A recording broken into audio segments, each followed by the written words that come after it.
All right. Good morning here from Click and Close. This is Landis Durham, loan officer here, and this is Darren, the little realtor on the scooter as he goes by for eXp Realty. Really a family friend of mine. I would probably throw the friend part out. Is really just family now. I've known this guy for 10 plus years, know his kids, been over at the house, had plenty of dinner, plenty of events. Our families are really close knit. So thank you for coming, Darren. Appreciate you having me. Absolutely, man. Appreciate you having Absolutely. me. Yeah, so like I said, we'll keep it short and sweet. I won't Yeah. try to hit you Yeah. too hard or Don't hit me anything. those hard questions. Yeah, man. So I guess we'll start off with what got you into real estate? What inspired you to go to real estate? Well, I mean, it started probably about 3 years ago. Mm-hmm. I was working in a corporate job for 20 years doing something that I really didn't want to do at the time. Mm-hmm. I was going through some stuff in my life where I was going through a divorce and I had my kids full time, and I kind of always wanted to be in sales. So I took a chance on myself, and I said, you know what, if I can, well, there's only three people I have to answer to: God and my two boys. And if I do the right thing, everything will work itself out. And my first ever listing, I had a young couple that came in there, and they had their own ministry, and we held hands and they prayed for me. And I literally, kid you not, 3 hours later, I'm at the pool with my youngest one, and the client calls me, says, Darren, make the offer on that house. We go under contract. 3 weeks later, I get three more, and then months later, Channel 8 sends me an email asking me to come on. I thought it was a big joke, but I went on the news and talked about the real estate market, so it's been a blessing. So I love this job. It's more about the relationships for me than a transaction. So Absolutely. it's like just building that relationship and getting to know people and kind of listening to what they look for in a house and Mm-hmm. so forth. So that's what got me into it. Yeah, that's nice, man. Yeah, I'd say about the same thing. As far as the relationship aspect of it. Mhm. We in sales, but we sell benefit, we sell opportunity here, Yeah. and the relationships that you build with these people. I've had some clients that I've spoken to for months. Mhm. I've had some clients that I've spoken to for a week and a half. Before things move forward, and it's a really important aspect. And I myself, I enjoy that a Yeah. lot as well. Yeah. Anything that's been like inspiring to you on the job, other than relationships? Just getting to know people, and sometimes we all don't come from the same background, so kind of hearing their story and maybe their Mm-hmm. trials and tribulations they've gone through in their life, and kind of seeing, hey, you know what, this is a goal of mine is to buy a house, and I never thought I could do it, and then to finally see them into a house, Mm-hmm. to me is inspiring, because most people, like a lot of times, if you never lived in a house before and you've kind of not thought you could qualify, and then to see them into a house, it's probably the most rewarding and inspiring to me Mm-hmm. as a realtor. Absolutely. So Yeah, man. I'm right there in the same boat. Yeah. I have my own house. I'm looking to be a homeowner. Yeah. With this job, you get in what you put in, or you get out what you put in. yeah, And there's a lot of opportunity, Oh, yeah. not only for the clients, but for myself as well. And, I tell everybody in the office, I tell my mom especially, I love this job. Mhm. Just because every time I come here, I'm faced with something new, something new to learn, Yeah. a new opportunity or a new situation that somebody else is going through. Mhm. And, just taking it all in. Yeah. I've been in sales for about 6 months now. So Mhm. it's just been learning every day. Yeah. And I joke and say that, I'm like a newborn baby. Yeah, You know, yeah. Just learning stuff every day. You have to constantly keep evolving and kind Yeah. of learn. And, I think if you have a good mentor and you have, if you believe in something, then it makes it easier to sell somebody on that, because you actually believe it. And like I always tell people all the time, is like, if you can afford a house and you're renting, why not buy a house right now? Absolutely. Instead of throwing your money away and building equity for not only you, but your kids down the line. To me, it's what it's all about, and then you can do whatever you want to do in the house. If you want to put a TV up here, if you want to Yeah. paint this wall here, if you want to change up the kitchen or the bathrooms or whatever, it's actually yours. Yeah. So you're building equity for yourself. So Yeah, to me, that's what it's all about. Yeah, man. So I played at Texas A&M. Mhm. I went to school and I was a student athlete there. From 2015 to 2018. Didn't finish. I had a quick stint in the NFL. COVID hit, so everything slowed down. I got hurt, had to rehab and all that jazz. Went back to school in 2022, and still was on scholarship. School was paid for, but I'd taken care of my own rent and wasn't getting the same type of scholarship check, I guess, and seeing the rent for a studio apartment, in College Station, Texas. I'll never rent again. You know what I mean? It's like walking out of the door and dropping $1,200 on the ground, every month. So that in itself, I always knew I wanted to be a homeowner. I don't think I knew all of my whys as to why I wanted to be a homeowner, but that definitely, sparked the fire in me. No, like, definitely. okay, this renting thing is Yeah. for the birds, so. I hear you. Do you feel like you missed out with the whole NIL deal now? Oh my gosh, because 1,200 probably wouldn't be. If you had an NIL deal back then, dude. I mean, a lot of these guys. I mean, you could probably talk more about that, but yeah, it's man, it's crazy what they got going on these days, man. It's I can go up there and I'm talking to these players, and seeing myself in them, and seeing my other teammates, consider them my brothers, and these guys as well. The only difference is they're millionaires. Yeah. So, you got these before guys. they've even played it down in college It's football. crazy, man. It's crazy. The whole makeup of college football has changed, and it's also affecting the NFL. There's a guy at A&M, and I read up on this. It's pretty crazy stuff. So he got drafted, and he's not really happy with the rookie contract that he got, and so the first thing I said whenever I saw it on the ticker on ESPN, I was like, dude, you're about to get paid millions, man. Just get in there, go practice, go ball, X, Y, and Z. Then I hear, some contract language, and, I understand. Yeah. And so he's sitting out. And also what I've seen is that he obviously must have a damn good agent, because I think there's a loophole. At least this is what I've read, that there's a loophole. So he's sitting out because he can afford to sit out because he got paid in college from the NIL. Yeah. And if anything, he can just re-enter the draft next year and won't be eligible to be drafted by the same team, but can be picked up by any of the other 31 teams available. Yeah. So something else is going to have to give here soon. If that plays out, how it may, with him going somewhere else, being redrafted, something else will have to give, because you're going to get a whole lot more of that. So it's great. Yeah. For the players. Yeah. I don't know how I would have acted with, $1 million in my pocket. If I would have bought a house, definitely know, like Aston Martin and everything. Yeah. Probably would have got me a little car or something. But it's great for them to have, I guess, power in making, expensive decisions like this. Because this, at a time, whenever I was coming out, something like this, if I was to do something like that, if I got drafted and wanted to sit out because I didn't like the contract, then that could make or break my career. Yeah. But with these guys already having the money in there, they can sit out. He's training. I've heard he's back at school training up and everything. So he's staying in shape. And, worst comes to worst, he just gets drafted again. Yeah. So it's a now, do you feel like there's any jealousy between the guys that are making this amount and then the guys that are down? I have spoken to some of the guys. Yeah. Yes. And it's So the guys that are making this amount, do they take the guys out that are not making as much? Maybe treat them more? I haven't heard any of that. Now, what I had heard, so I was at the game, A&M versus Florida, a couple weeks ago. And there was a player that was a freshman whenever I left. And he was there whenever NIL started and whenever it started to pick up, for real. And so he was telling me that, the guys that were there, that were already there before NIL was a thing, they didn't really get any deals. Yeah. So the NIL was really just for the incoming guys and, thereafter.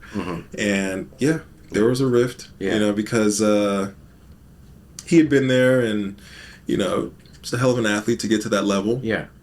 But 17-year-old, 18-year-old comes in and they're gonna be the ones that get paid. Yeah. And he's already put in some time and some work, there on campus and kind of skipping over him. So there's still a lot of things that need to be worked out. I'm sure sooner or later they will get worked out, but you see, some of these big time coaches are leaving. Yeah. Because of the game is just, it's changing. I remember listening to Nick Saban speak, Mm-hmm. and there's an evaluation, a grade Yeah. that you get from your head coach, Mm-hmm. or at least that's how it was whenever I was there. At the Yeah. end of the year, Yeah. you talk to position coach, assistant head coach or the head coach. You go into the office, they tell you where you are for the year, Yeah. what they expect out of you from the next year. They give Mm-hmm. you a draft grade. Mm-hmm. This is where you would be at in the draft right now. Yeah.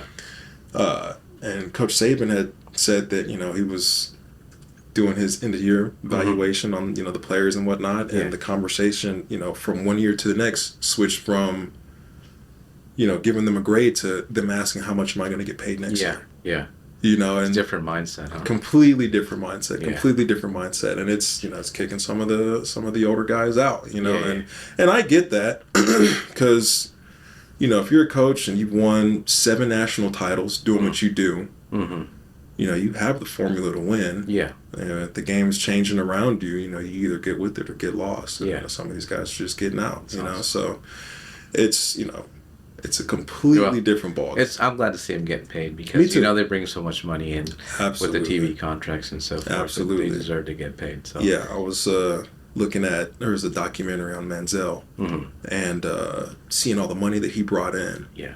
And it was a literal overnight all the jersey success. sales and all that. It's crazy. That's crazy. I forget what game it was. It was like an away game. Hell of a game. They win. They come back home. And, I, for one, we never got, while I was there, we never had a parade for us after coming home from an away game. You get back to College Station, it's midnight, 1 o'clock in the morning, whatever. And they got off the bus and, whole parking lot in front of the stadium in the street was filled with fans, cheering them on for the win and all that stuff. And, it's a pretty crazy ordeal. So it's good to see these guys getting paid, though. Really good to see them getting paid. So what made you want to become a loan officer? Was there somebody you looked up to, or what made you choose? I know you could do sales at anything, right? Because you're pretty social. Why made you become a loan officer? What do you think pushed you or made you go down that path, do you think? Well, it's funny. I remember me and you were hanging out, you and Charles, and I met John. And, I remember at that time I was rehabbing, and, everybody would always come up to me and talk to me about football. And I think I was the only one that knew that football was over for me at that time. And so it was funny, I was kind of tired of the football talk, you know what I mean?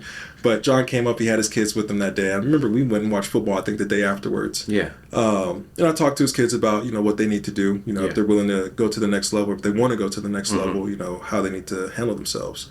And, we had a good conversation. We watched some football the next day, and it was high school. It was playoff football around that time. And I remember going back over to your house, letting me know, and you let me know that, hey, John said if you ever need a job, he can hook you up. And at that time I was just rehabbing still, and rehabbing without a job, without any income, is pretty expensive. So I remember making my mind up to go back to school. And you letting me know that there was also a job available for me, while I was at school. So I jumped on it, and went to customer service, had a great conversation with John. And I like to joke with people, and say that, if you would have told me there was a T in the word mortgage, I wouldn't have believed you, at that time. And, the first thing he told me while he was putting me on to customer service is, you should go to sales. I was like, I don't know anything about a mortgage. How am I going to sell one? It's funny you say that because I used to work with him, and he'd always tell me all the time, he's like, Darren, you need to be in sales. You're not behind the desk kind of guy. So he now that he's seen, I'm doing okay with it, he's like, I told you so many years ago to go do and to do it. You never listened to me. And I was like, well, it's a long story, but hey, when it's your time to do something, it's your time to do Absolutely. something. So, no, definitely. And I wanted you to kind of touch base on you. There's a product that you guys offer that I've worked with in the past where you can put a second lien on the property, and the client can basically not have to come out of pocket with any kind of down payment, closing costs, and so forth. You want to touch on that program that you guys offer at all? Sounds like a down payment assistance program. We have 2 of those, I believe. A repayable and a forgivable. The repayable it'll be a second lien. It's like a second mortgage that you're paying on. It's a smaller lien. And then the forgivable, as long as you are, on time with your payments, you have no 30-day lates. After 5 years, the down payment assistance funds that you, accepted from us are forgiven. So we got, those are some pretty hot products that we have. Definitely. A lot of lenders don't offer that. So absolutely. It's a great program. Yeah. So let's go back to your football days at A&M. What would you say is your highlight of playing at A&M? Wow. You have one particular moment that you like, oh man, that was like the ultimate like memory. And when I think about my college playing days, what would you Man, there's not one memory. Yeah. Okay. Because you led the SEC in sacks one year, right? I did, yeah. My junior year, I led the SEC in sacks, like 10.5 sacks. That was my breakout year. Yeah. Put me on the map. Yeah. People were calling my name. What do you think helped you get there? Do you think it was your drive, your work ethic, like kind of evolving? What made you kind of like reach your potential? The SEC is not easy, but to lead the league in sacks, like what do you think helped you get there? Like, I would say everything that I went through my first 2 years there. So getting recruited out of high school, all the coaches are going to come tell you how good you are. Yeah. They're going to come tell you, hey, we need you to play, right now. Yeah. So I remember getting recruited and getting, there. Yeah. And I think Coach Chavis came from LSU. He was a linebacker coach, and they recruited me to play middle linebacker. Okay. And I was a defensive end in high school. Yeah. And then they moved me to middle linebacker in high school because I was getting recruited as that, but I was never comfortable playing that position. Yeah. And so, I get there, I'm playing middle linebacker. I'm not, I don't have the instincts of a middle linebacker. Yeah. I've always been on the edge of the line looking in. Yeah. And, that's just how I play football, So I was behind the curb freshman year. Didn't see. I got in a couple of games. So you weren't one of those freshmen thinking you were gonna come start and play. No, man. No, I was hoping, but I got there, and you got some SEC dogs in front of you. Yeah, man. You're banging heads out there, and you got to go fill gaps. And I didn't those have tackles aren't small. In no, absolutely not. Man. You got a guard and a tackle to come combo you. You gotta man up quick. But I didn't do very hot. At all my freshman year. I got in on a couple of games, but like as far as like seeing instinct that you need to see out of a linebacker, I didn't have it, you know? And I didn't really enjoy it either. I didn't enjoy being there. Yeah. And I remember I gained a whole bunch of weight. Yeah. And as like a last ditch effort, because I had gained weight, they threw me to defensive end, which is what I grew up playing. Yeah, yeah. So, but I was already kind of sad, feeling bad for myself, wanted to transfer. But, at that time, transferring was nowhere near. You have to sit out a year, right? Yeah. Okay. You got to sit out a year, and it was nowhere near as easy as it is now. Yeah. We had a guy that was a decent offensive lineman. He was a tackle, came from Garland that transferred, or was planning to transfer. And, whenever he withdrew from school, he didn't have any other offers. So he withdrew, and then that was it, So, like, that was an example. His locker was right across from mine. So, I remember wanting to transfer, being scared, too, because I didn't want to, pull out and then not have anywhere to go and then be done. Then I ended up getting moved to defensive end, where Myles Garrett was, and Deshaun Hall, who were both draft picks, played in the NFL. Myles is still in there making big bucks. Yeah. So that was my sophomore year. Yeah. And Coach Terry Price, he passed away a couple years ago. I love that guy. Was probably the hardest coach, on staff. Yeah. Because was Jimbo Fisher? Who was the coach when you? I was there with Kevin Sumlin for my freshman through junior year. Then Jimbo was there my senior year. Okay. So I get there to DN, and really I'm a scout team guy. Yeah. So like I'm practicing, but I'm like on the line with the walk-ons, giving our guys a look, so still was kind of a lot of the same as the previous year. Yeah. But I do remember working with Coach Price, and him showing interest or seeing something in me. Yeah. But there's also a political side to it, because they're gonna put the guys that they want to have out there. Yeah. And for me, everybody in the office thinks I'm a big guy, but in that world, I'm a regular dude. You know what I mean? So I'm not, and then especially for defensive end in the SEC, I'm undersized, really. So sophomore year goes by, Miles and Day leave. Mm-hmm. The starting positions are going to go to two seniors, that we have two seniors to be. Mm-hmm. So I'm thinking, okay, I'll get in at the twos. Yeah. Get in, where I can get in, make Mm-hmm. sure I give effort.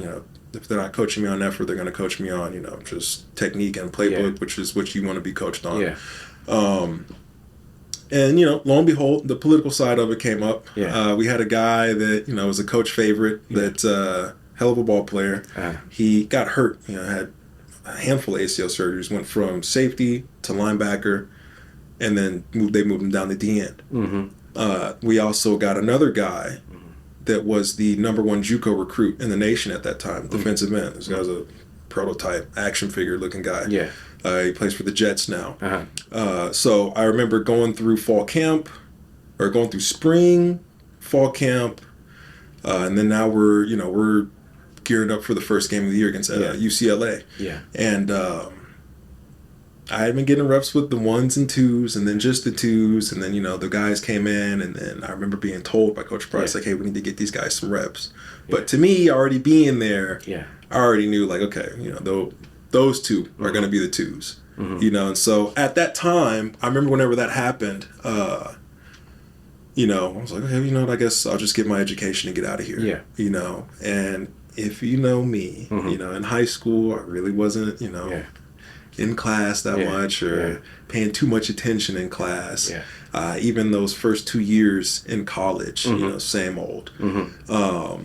But I knew I was giving, effort, and I knew my playbook. Mm-hmm. I wasn't going to be wrong on the field. Yeah. If they were going to play some other guys ahead of me, so be it. Yeah. And so first game of the year pops up.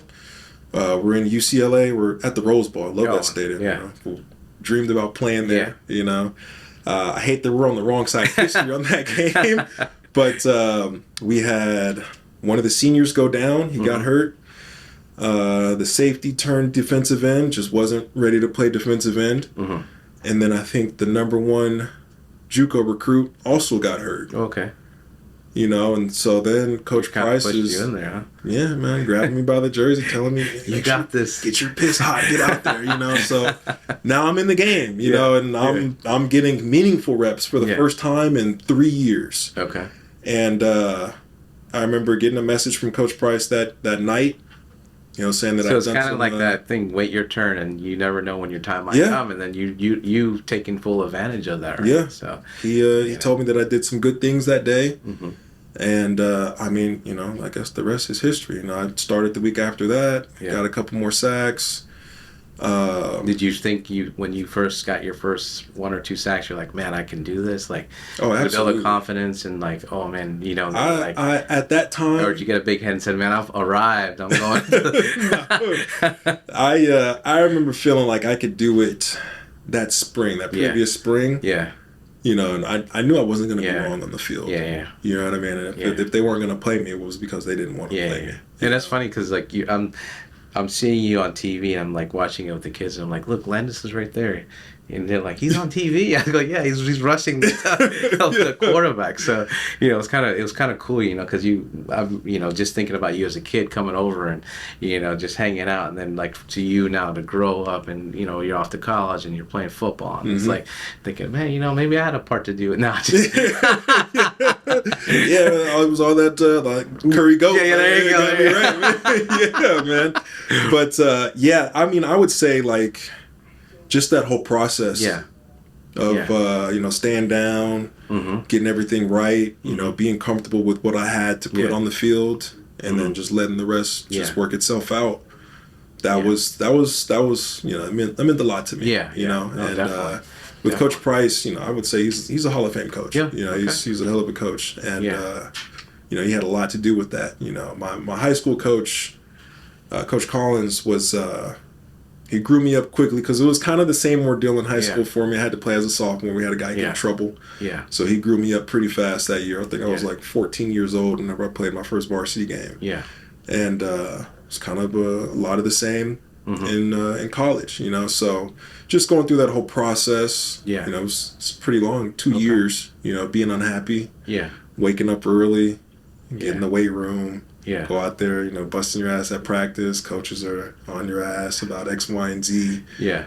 So going from... Now, is there something that they may have told you, or a saying that a coach told you that you kind of taken into life now, that you like look back and you say, yeah, that I remember he used to tell me something that kind of translates to what you're doing now, or like maybe a saying that they told you or anything like that? Yeah, I have a funny one. Okay. It's a funny one. Yeah. And I don't think it's very accurate for what I have here in the office. Yeah. But there's a couple of different meanings. There's a literal meaning, and then also, just make sure that you're taking care of your own business. Because at the end of the day, it's your own business. So, For sure. if I have a client that I need to get some stuff done for, I need to make sure I'm handling my business, to do that for them and also for me. Yeah. But it's funny. So Coach Price was not a techie guy. Was not big on computers at all. And he would literally... we're in the film room and the mouse freezes up or something happens. This guy would pick up the monitor and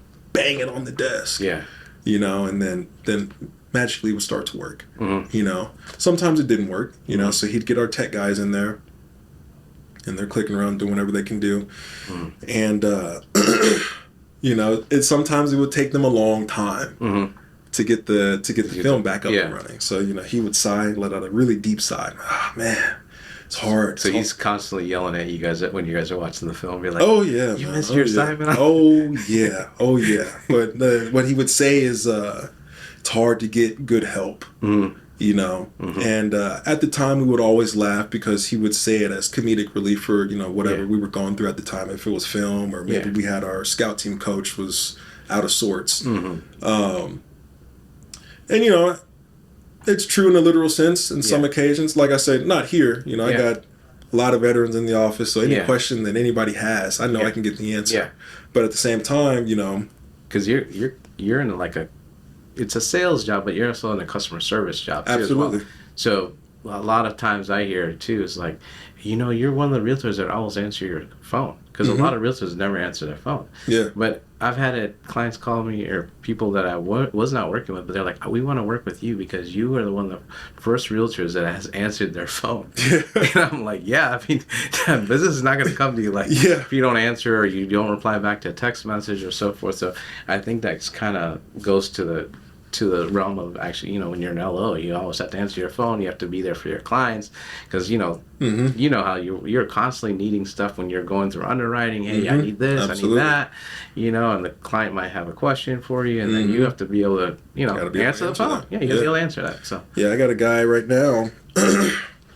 we built really good rapport, man. I would say me and him are friends. We talked about me going to him and cooking up, me meeting his family and all this stuff. And he sent me pictures of the house, his dogs. Sent me a picture of my dog. Let him know our walking schedule. So he's called and we talk, we chop it up.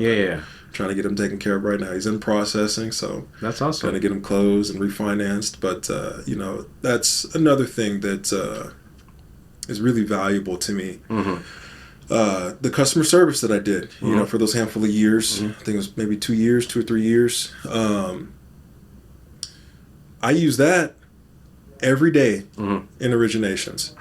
You got to be able to talk to people, tell them what they can hear, and tell them what they need. A lot of people, don't really know the ins and outs, or not all of the ins and outs of purchasing or refinancing. And the first thing they want to ask is, what are the rates? So, that all depends on what you can qualify for.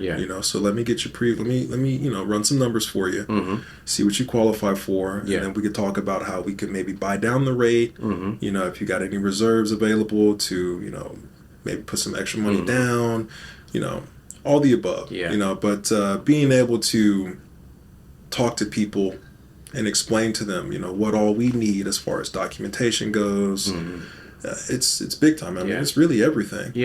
So have you seen an increase in refinancing on your side, or? Yeah, absolutely. Absolutely. Okay. We are getting a spike in refinancing. People that we're currently servicing are refinancing, and we also provide some discounts for our people that we are currently servicing to refinance. So it's a game changer for them. Oh, that's good. So Yeah, man. Especially if you can save some money, right? Absolutely. You know, you're paying, typically people are doing a 30-year note. So if they Mm-hmm. can save that interest, if you can lower that interest by a little bit, that adds up over a long period of time. Oh yeah, right? So, absolutely. you know, so Interest rates are good right now. yeah, You know, it's yeah, a common misconception. You know, yeah, I went to the A&M game, was talking to some former players, yeah, and it's like, no, yeah, interest rates got to go down. I'm like, well, dude, they are down. yeah, You're not gonna get a 3.5 yeah, or 2.75 anymore. And if yeah, you are getting that, something's wrong. yeah, You know, right now I think that we're getting like 5.5. You know, low six.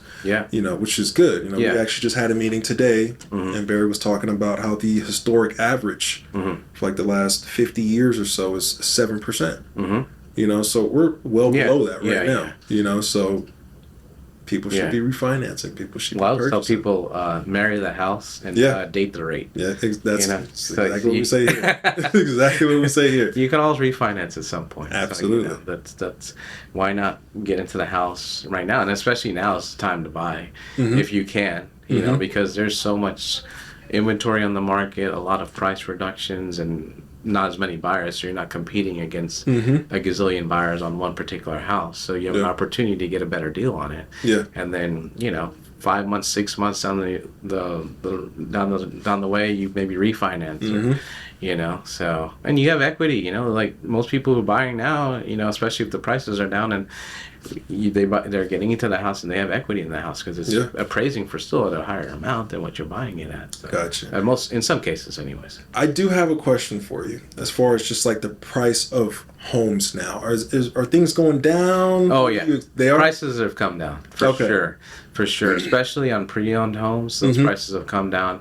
Even on new builds, I'm seeing a lot of incentives for as far as price reductions and you know closing cost incentives and so forth. So yeah, definitely a lot of inventory right now. So prices have definitely come down compared to a couple of years ago when you had so many people bidding on one house and paying over asking price and you know, so it's a buyer's market right now for sure. Nice, really You know, nice. so Yeah, there's a house that I would love to buy up the street from where I am now. Manifest. Yeah, man. Manifest. Yeah. The guy right now, he's asking for $600,000 as is. It needs work. Yeah.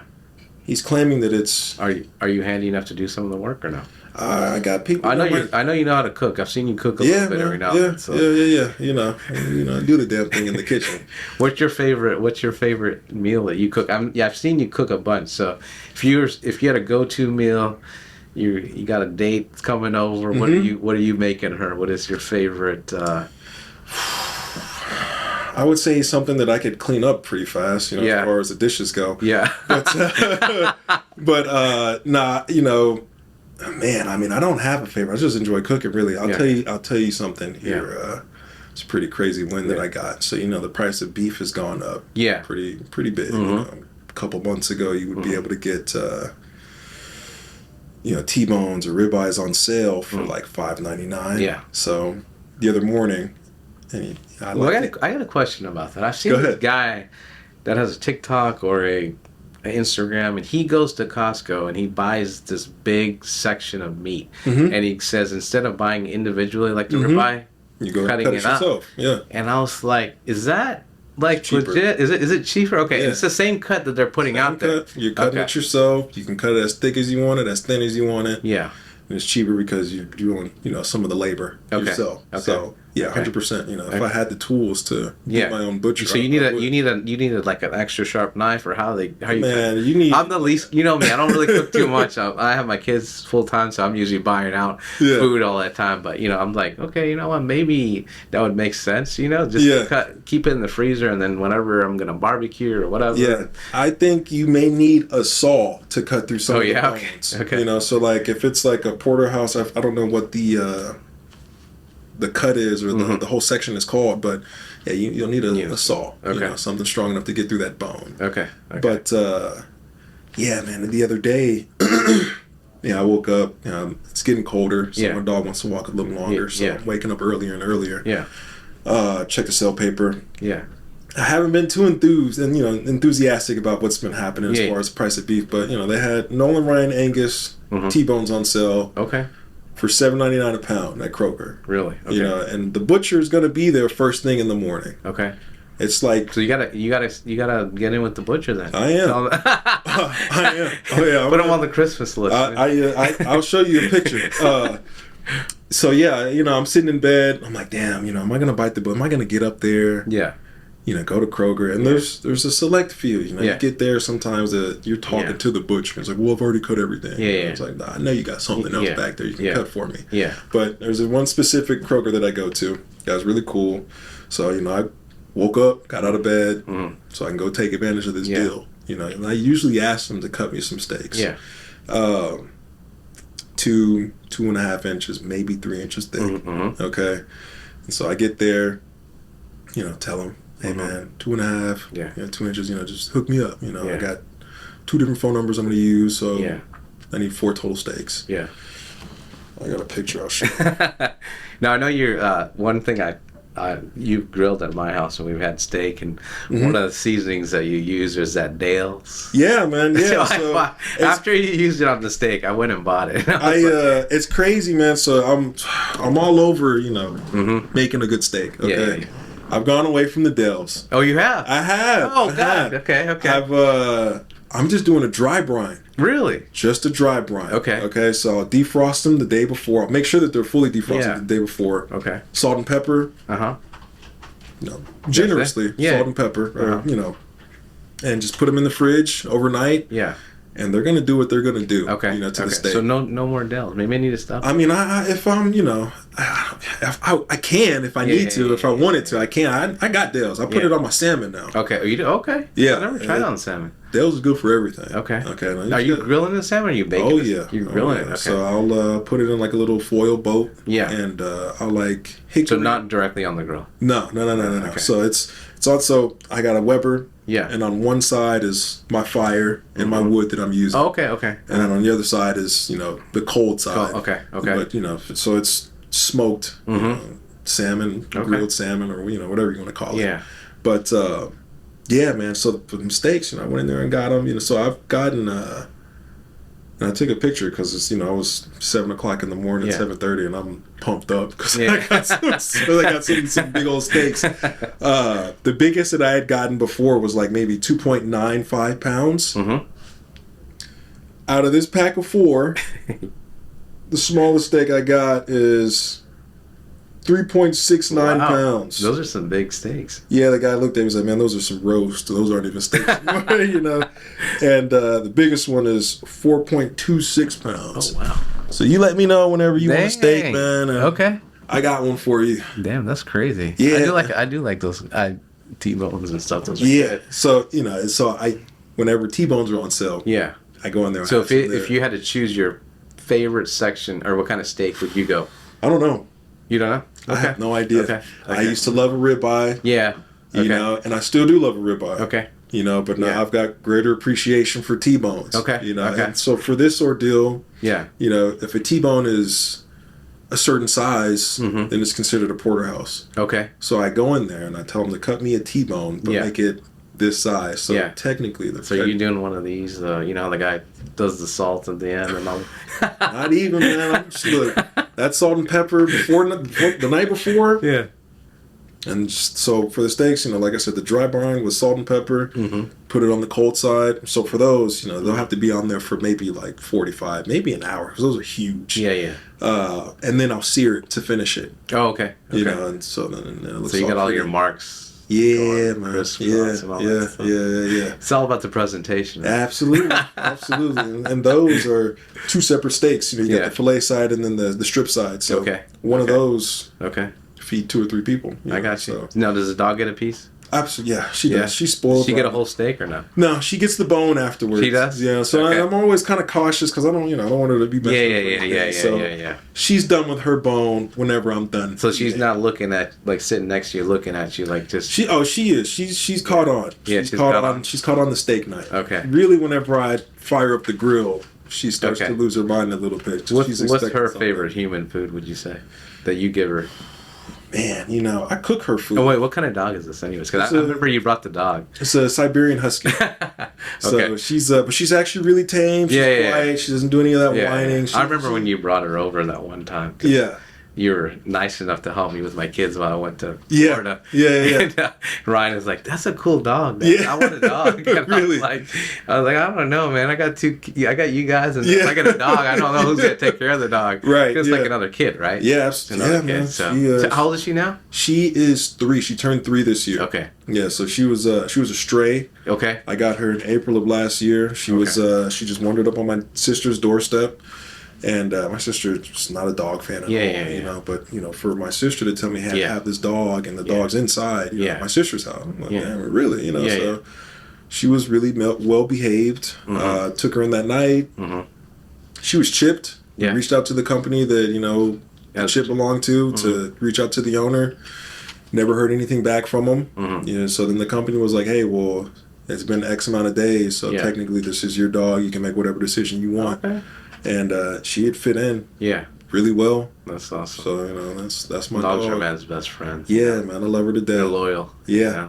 Especially if you're a long day, you come home, because I had a dog before, and they're just waiting for you. They love it when you come home and just spend time. They'll sit right there, and So I had a Visa. I don't know if you remember that one, and that guy would sit right here, and but they're like. That dog's a hunting dog, so I would constantly go run, throw the ball, and let him go run. And I feel like they're wearing me out more than I was wearing them, because I still get back home. They still want to play. And stuff. Man. Yeah. So with Favor, she, like I said, she's with the colder weather coming. She's going long. Oh yeah, that's right. Yeah, because she's got a pretty good thick coat of hair on her. Yeah, man. So do you groom her in the summer and all? Do you have to take it off, or how does it work? Yeah, so I take her to a groomer, make sure she's brushed and combed, and I got a little de-shedding tool that I use, and right now she's shedding, and it's awful. Is it? Okay. So I'm surprised. So you got a Roomba that kind of picks all that up? Yeah, man. Yeah, he's running every day. He's working harder than any of us right now. So, I hear you. Yeah, I'm surprised I don't have any dog hair on me this morning. She must have been a little tired from our walk, but there you go. Yeah, last year. Do you leave her out while you're gone, or does she? No, man, she's indoors. Okay. And she's caged, or just kind of free to roam around. She's free range. Okay. That was one of the things. Was she trained like that when you got her? Yes. Okay. That's why I couldn't believe she was a stray. So she was trained. No accidents. Everything. Doesn't get anything. Nothing. Those are the best kind of dogs. Nothing. It was unbelievable. Yeah. She had one accident the very first day I got her. Yeah. We sat down, we had a talk. Yeah. She figured out, okay, well, just go out in the backyard. And even then, she won't even go in the backyard sometimes. She prefers to go on the walk. Oh, really? She'll hold it. Yeah. Okay. I'll get home. She'll go, pee and everything in the backyard. Yeah. But as far as number 2, she's looking at me crazy like, hey, let's go for the walk, So, I have a late day up here. You have like a how long a walk do you typically take her on? Like a good hour? I mean, it's probably like zen for you, just being outside and walking and just kind of process your thoughts for that day. Absolutely. She at the height of the cool weather last year. Well, not the height because it was too cold for me. I had to tell her, hey, I got to go back in. At her peak last year, we were doing like 5 miles. Really? Yeah, that's awesome. Yeah. So you're getting your exercise in then. Yeah, your steps. I was getting 10,000 steps. Wow. On one walk. That's awesome. So she loves a good walk. You know what I mean? So it's a good way to network too. Go to the dog park, dude. Take your dog there. Hey, tell me about it. I'm on a low sir. Even around the neighborhood, she starts all of our conversations. Yeah, there you go. So conversation starter for sure. It's her. So it's funny. She'll get us into a conversation. Yeah, because you probably don't. Not a lot of people have that dog, right? No, no. And then the color she is it's technically red. It's like a light brown. Mm-hmm. So everybody stops and talks about how pretty she is, and she goes up to him, puts her paws on him. Yeah. She says her hellos. How many pounds is she now? She is 50 pounds. Wow. Okay. So that's her top. That's where she's topping out at. Okay. So she has started several conversations. I've gotten to pass my card out numerous amounts of times because of her. Yeah. So the walk is a key part of the day. Yeah, yeah, for both of us. There you go. So there you go. But yeah, man, she's been a blessing. That's because awesome. Yeah. I don't know when else I'd get out and walk 5 miles. No. So That's how I remember when my kids were younger. That's I had a jogging stroller and I'd just run up to the Adriatica where I lived, and it's like a 3 mile, whatever, run up there and just kind of just talking to people and this conversational piece and stuff. When you have kids, it's kind of like when you have a dog, like especially if you have kids that are playing and then they like interact with your kids, you can kind of build a rapport and maybe there's a client out of it. Absolutely. So, I remember I took her on a walk. Me and Ryan were walking her. Uh-huh. Yeah, Ryan would get home from school. Me and him would go on a walk, and we you got that park. In the front of the neighborhood. Yeah. So many kids. Oh yeah. So many kids. Yeah. And so talking to parents and everything. Yeah. So she's a hoot, man. Awesome. She's a hoot. Awesome. But I got one question for you. Okay. Let's say. What you got? Who's your Mount Rushmore of Dallas athletes? If you had to put 4 guys up there that were Mount Rushmore. 4 guys of Dallas athletes? Yeah, just Dallas athletes. Okay. I got one that I know you haven't heard, and I'll start with him. Okay. His name was Byron Eaton. Okay. Okay. He ended up playing basketball at Oklahoma State. Okay. The head coach Duncanville High School, the football team, Reginald Samples, was the head coach at Dallas Lincoln High School. Okay. This was back in 2004. Okay. And, my dad is a good old country boy. Football, eats, sleeps, breathes football. Yeah. So we go to high school. A lot football. of high school games. Yeah. So I've seen the Kilgore Bulldogs play more than I've seen anybody play. Wow. Okay. So Kilgore was in the state championship that year. Mm-hmm. Dallas Lincoln was in the state championship that year. Uh-huh. It just so happened that we had been to a handful of Lincoln games that year. Yeah. And we always go to some Kilgore games. Yeah. And so they both met up. Byron Eaton was playing quarterback for the football team.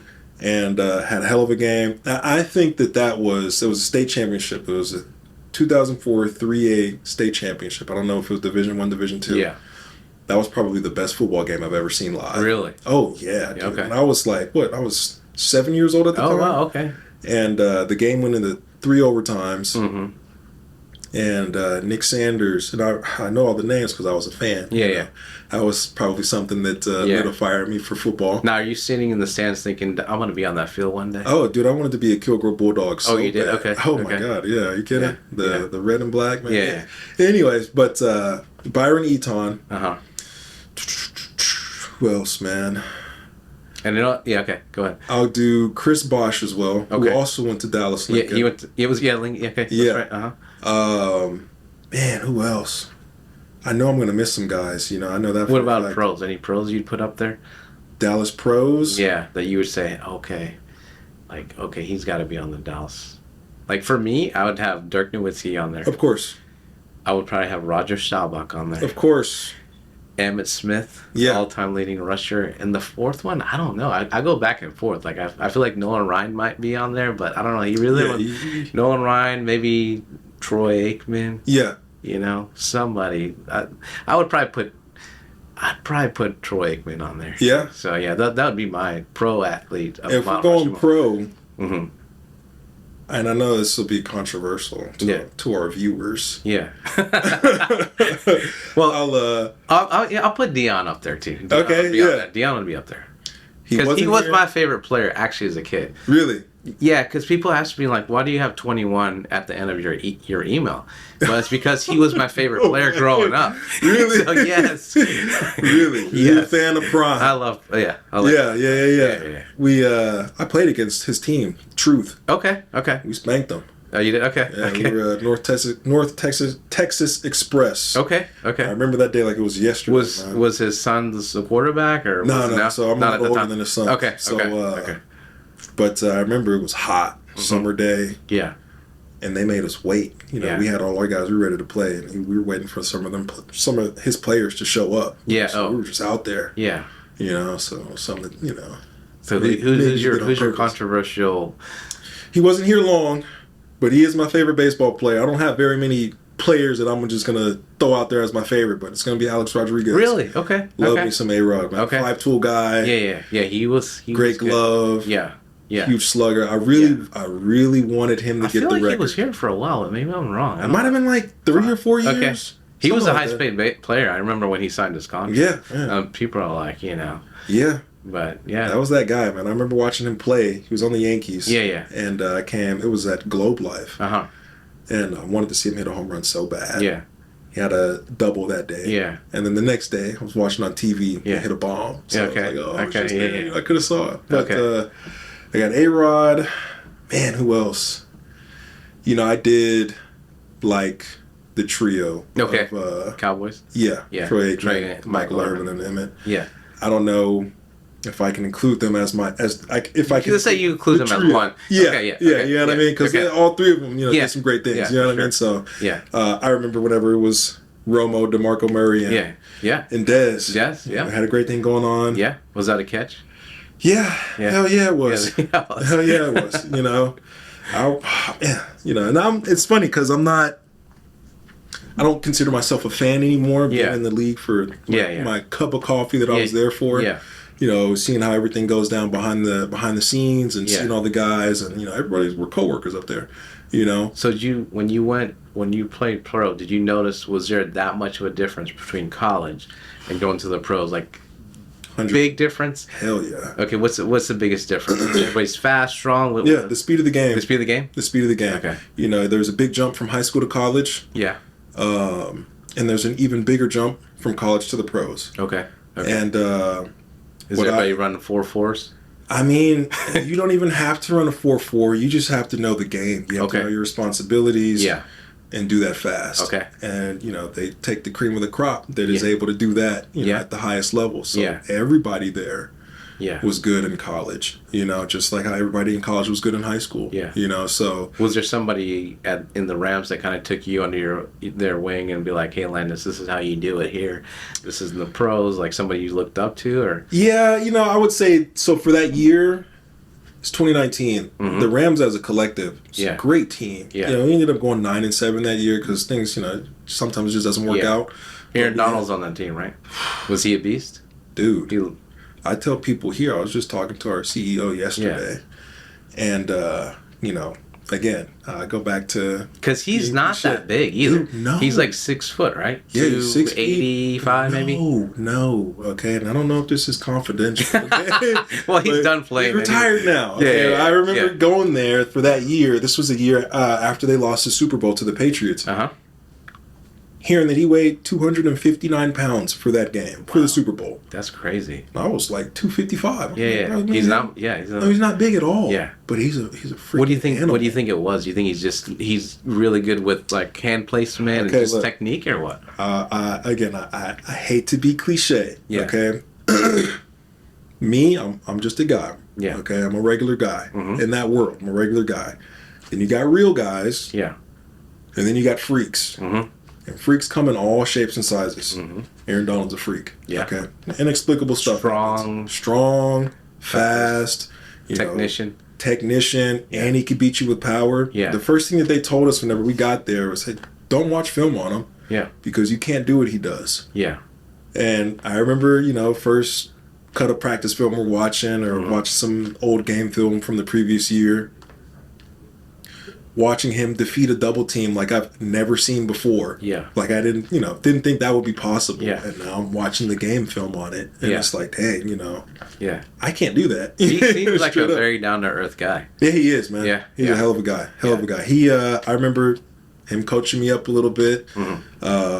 Marcus Peters, Keith Talib, Todd Gurley was really cool. Oh, yeah. I like Todd, man. Todd was a really good guy. We had Thanksgiving at his house. Yeah. Really cool experience. Okay. Clay Matthews was on that team. Oh, yeah, okay. Yeah, okay. and Clay was same position as me, so we're in meeting room. Yeah. And Clay he's hilarious. Yeah. Okay, that's one way to put it. He's a really funny guy. But he's also... He was a real deal professional. I remember hearing him talk about how he balances work, which was football, and family. Okay. And during the season, he has to be different, to make sure that he's prepared, that make sure he's being able to watch all his film, and so he can take care of business on the field. And he's different than what he is, whenever the off season is, is going on. So, Yeah.